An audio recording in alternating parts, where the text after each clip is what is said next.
এই আসমান বানাইয়া কোরআনের কোথাও বলি নাই আসমান সুন্দর করে বানাইছি, জমিন বানাইয়া কোথাও বলি নাই জমিন সুন্দর করে বানাইছি, গোটা সৃষ্টি জগৎ বানাইয়া কোথাও বলি নাই সুন্দর করে বানাইছি।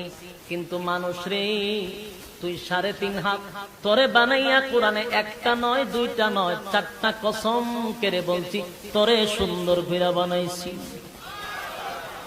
একটা দুইটা না, 4টা কসম করে আল্লাহ বলছে মানুষ তোরে সুন্দর করে আমি আল্লাহ বানাইছি। ও তিন ফলের কসম, ও জাইতুন ফলের কসম, ও তুরে সিনিনা সিনাই পর্বতের কসম, ও হাযাল বালাদিল আমিন পবিত্র মক্কা নগরীর কসম। 4টা কসম করে আল্লাহ বলেন লাকাদ খালাকনাল ইনসানা ফি আহসানি তাকওয়িম। 4টা কসম করছে মালিক, 4টা কসম করে বলে আল্লাহ বলেন বান্দা তোরে সুন্দর করে বানাইছি। কেন সুন্দর করে বানাইলাম?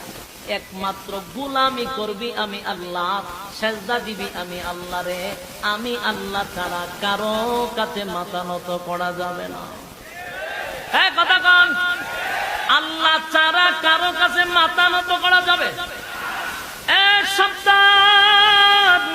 রব্বে কারীম বলেন শিরিক যদি করস বান্দা কোনো মাপ নাই। সেজদা দেওয়ার সাথে সাথে ঈমান তালাক দিয়া চলে যায়। মাজারে দেন বাজারে দেন, আগে দিত মরাটারে সেজদা, এখন দেখি জিন্দাডিরও সেজদা মেরা দেয়। ঈমান কিন্তু তালাক দিল। ঈমান নাই অথচ দাড়ি আছে, টুপি আছে, পাঞ্জাবি আছে, হাতে তসবিহ আছে, নিজেরে ঈমানদার দাবি করে কিন্তু ঈমান চলে গেছে। এই জন্য আল্লাহ আমাদেরকে টার্গেট করে বলে বান্দারে ঈমান আন আমি আল্লাহর উপর। যদি আমরা ঈমানের দাবি লইয়া এখানে বসছি, আপনি খালি অঙ্ক মিলান কোন কোন কারণে ঈমানদার।